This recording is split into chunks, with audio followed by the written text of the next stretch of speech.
Hit TV YouTube channels లో మీ వ్యాపార ప్రకటనలకు మరియు ప్రమోషనల్ ఇంటర్వ్యూస్ కోసం వెంటనే సంప్రదించండి. చక్కగా జాబ్ చేస్తున్నానండి. కానీ ప్రశాంతత లేదు. ఏం చేయాలంటారు?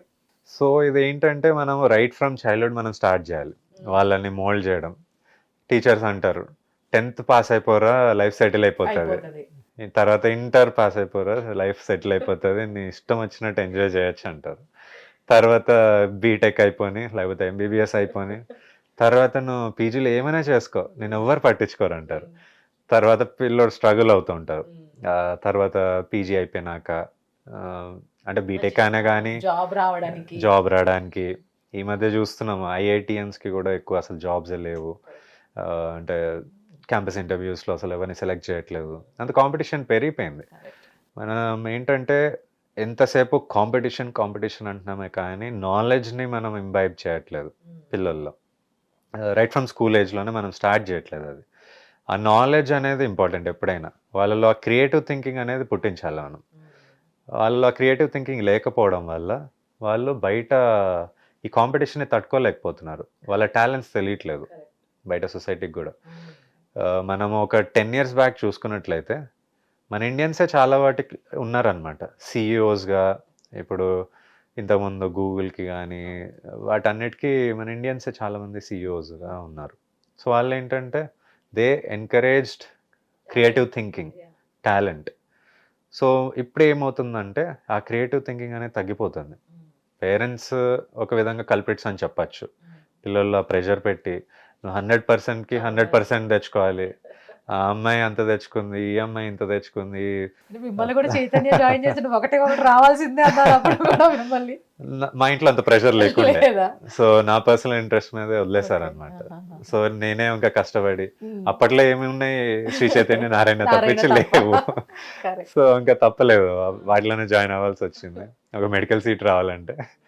సో నాకైతే ఏం ప్రెషర్ లేకుండే మా ఫ్యామిలీ నుంచి. నువ్వు చదువుకో, నువ్వే తెచ్చుకుంటావు సీట్, కాన్ఫిడెన్స్, నమ్మకం అనేది ఉండే. సో అంత పెద్ద ప్రాబ్లం అనిపించలేదు నాకు. సో నేనే ఇంకా కష్టపడి చదువుకొని సీట్ తెచ్చుకున్నాను. డైరెక్ట్ అటెంప్ట్లో సీట్స్ వచ్చినాయి. సో అట్లా సాఫీగా అయిపోయింది. కొంతమందికి ఏంటంటే ఆ ప్రెషర్ అనేది పెడుతుంటారు పేరెంట్స్.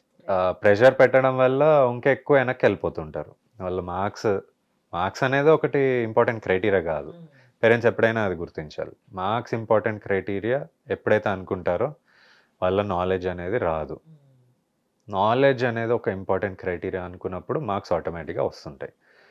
సో వాళ్ళు ఫ్యూచర్లో ఎట్లాంటి జాబ్నైనా ఎట్లాంటి థింగ్నైనా వాళ్ళు క్రాక్ చేయగలుగుతారు, హయ్యర్ పొజిషన్స్కి వెళ్తారు. సో అట్లాంటప్పుడు మనం ఈజీగా ఏదైనా మెంటల్ హెల్త్ ఇష్యూస్ వచ్చినా వాళ్ళు కూడా ట్యాకిల్ చేయగలుగుతారు. ఎందుకంటే వాళ్ళకి ఆల్రెడీ తెలుసు ఈ ప్రాబ్లంకి ఎట్లా సొల్యూషన్ అనేది ఫైండ్ అవుట్ చేయాలో వాళ్ళకి ఆల్రెడీ తెలుసు.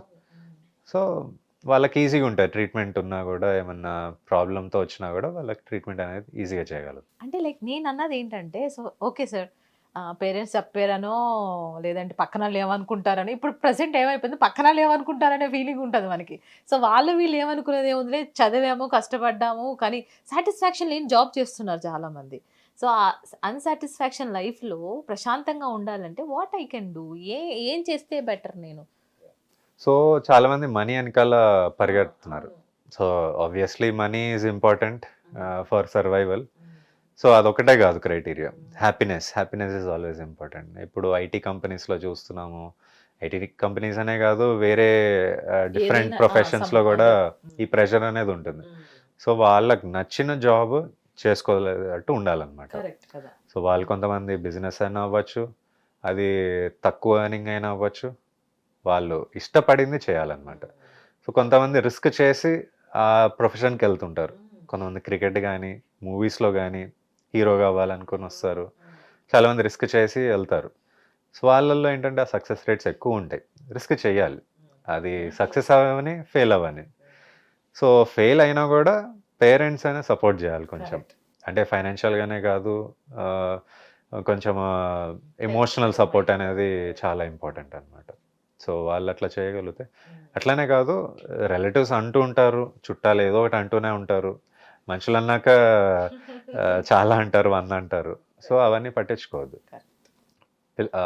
వాళ్ళ పిల్లోడి సంతోషం అనేది ముఖ్యం అనుకోవాలన్నమాట.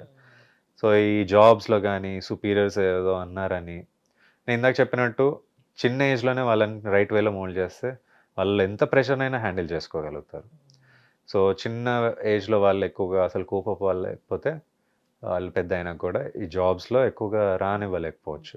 వాళ్ళు ఈ డిస్సాటిస్ఫాక్షన్, ఎక్కువగా కోపము, కొలీగ్స్ గొడవలు అవ్వడము, ఇవన్నీ డిప్రెషన్ ఎక్కువగా ఉంటాయి. యాంగ్జైటీతో కూడుకున్నటువంటి లేనిపోని హై బీపీలు రావడం, అవును. ఇంకా సమ్ అదర్ హెల్త్ ఇష్యూస్ వచ్చేస్తాయి. ఫిజికల్ హెల్త్ ఇష్యూస్ కూడా ఈజీగా ఫిజికల్ గా వచ్చేస్తాయి. మైండ్ అనేది స్టేబుల్ గా ఉంటే ఆ.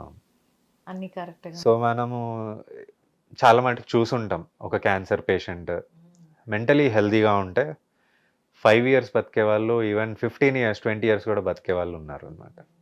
సో వాళ్ళు మెంటలీ హెల్తీగా ఉండడం చాలా ఇంపార్టెంట్. ఫిజికలీ హెల్దీ ఒకటే కాదు, మెంటలీ హెల్దీ అనేది చాలా ఇంపార్టెంట్ అనమాట. సార్ నాకు డౌట్ నాకు ఇప్పుడు సైకియాట్రిస్ట్ కి సైకాలజిస్ట్ కి తేడా ఏంటి? సో సైకాట్రిస్ట్ అంటే ఎంబీబీఎస్ చేసి తర్వాత ఎండి సైకాట్రీ చేసినాక వాళ్ళు సైకాట్రిస్ట్ అవుతారు. సో సైకాలజిస్ట్ అంటే డాక్టర్స్ కాదనమాట. సో వాళ్ళు డిగ్రీ అంటే BSc psychology are MSc psychology చేసి తర్వాత ఎంఫిల్ క్లినికల్ సైకాలజీ అట్లా చేస్తుంటారు. సో వాళ్ళు అంటే డాక్టర్స్ కాదనమాట. సో అంటే వాళ్ళు సబ్జెక్ట్ అనేది ఒకటే అంటే మైండ్ ని రీడ్ చేసే కెపాసిటీ వాళ్ళకి కూడా ఉంటుంది. అంటే టోటలీ సేమ్ అని చెప్పలేము. Okay. మాకుండేది డిఫరెంట్, అంటే ఎక్స్టెంటివ్గా ఉంటుంది అనమాట. ఎక్స్టెన్సివ్ సిలబస్ ఉంటుంది, చాలా ఎక్కువ చదివేది ఉంటుంది అనమాట సైకాట్రీలో. సైకాలజీలో ఏంటంటే అన్ని ఇంటర్నల్ ఆర్గన్స్కి సంబంధించినవి అవన్నీ ఉండవు అనమాట. సో ఏదన్నా న్యూరో ట్రాన్స్మిటర్స్ ఇంబ్యాలెన్స్ కానీ, ఇంకా సర్క్యూట్ చేంజెస్ కానీ బ్రెయిన్లో డిఫరెంట్ ఏరియాస్లో ఇన్వాల్వ్మెంట్ ఎట్లా ఉంటుంది అవన్నీ మేము చదువుతుంటాం. సో సైకాలజీలో అవన్నీ అంత డీపర్ ఎక్స్టెంట్గా ఉండదు, సూపర్ఫిషియల్గా ఉండొచ్చు. అండ్ మనం ఇంతకు ముందు ఆన్లైన్ బెట్టింగ్స్ గురించి, ఈ గేమింగ్స్ గురించి మాట్లాడుకున్నాం. ప్రెసెంట్ సోషల్ మీడియాలో ఒక ట్రెండే నడుస్తుందండి. బెట్టింగ్స్ ఏమైతే యాప్స్ ఉన్నాయో దాన్ని ఆపేయండి అని. ఇల్లీగల్ యాప్స్ ఏమైనా ఉన్నాయా దాన్ని ప్లీజ్ దయచేసి ఆపేయండి, ఇన్ఫ్లుయెన్సెస్ వాళ్ళు వీళ్ళు ప్రమోట్ చేస్తున్నారు కదా. సో చాలామంది యూత్ దానికి బానిసై ఎన్నో అప్పులు చేసుకుంటూ ప్రాణాలను సూసైడ్స్ వరకు చాలా వెళ్ళేసారు.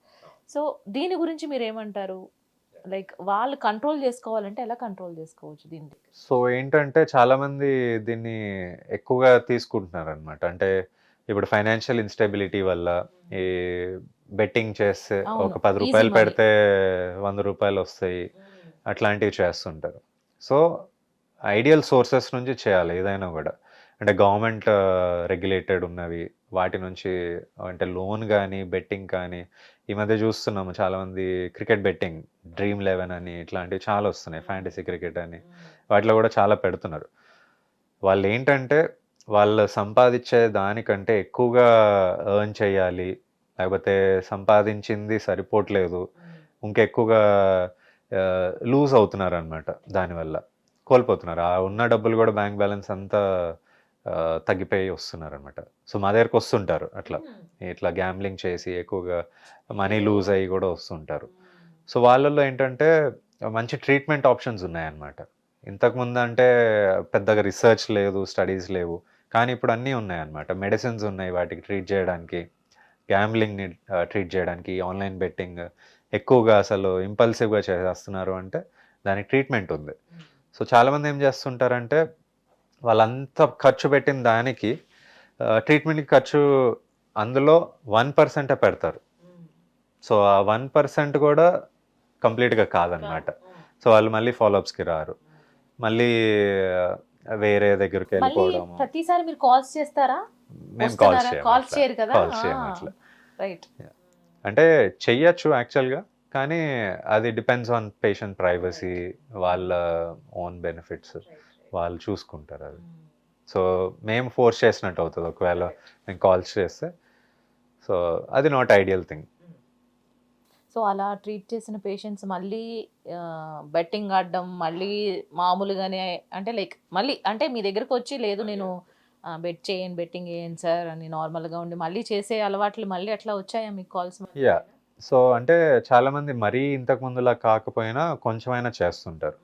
సో వాళ్ళకి ఎన్ని రిపీటెడ్ సెషన్స్లో చెప్పినా కూడా వాళ్ళు స్టాప్ చేయరనమాట. సో స్టాప్ చేయకపోవడం వల్ల ఇంకా మళ్ళీ రిలాప్స్ అనేది వస్తూ ఉంటుంది. సో బేసిక్గా ఏంటంటే వాళ్ళు కరెక్ట్ ట్రీట్మెంట్ తీసుకుంటే అన్నీ తగ్గిపోతాయి. ట్రీట్మెంట్ తీసుకోకపోవడం వల్ల ప్రాబ్లమ్స్ వస్తుంటాయి అన్నమాట. రైట్ డాక్టర్ గారు. హిట్ టీవీ యాప్ ని డౌన్లోడ్ చేసుకోండి. ఇందులో short news, live news, entertainment movies అన్ని అవైలబుల్ గా ఉన్నాయి. Please download Hit TV app. Hit TV app. Hit TV యాప్ని ఫ్రీగా డౌన్లోడ్ చేసుకోండి.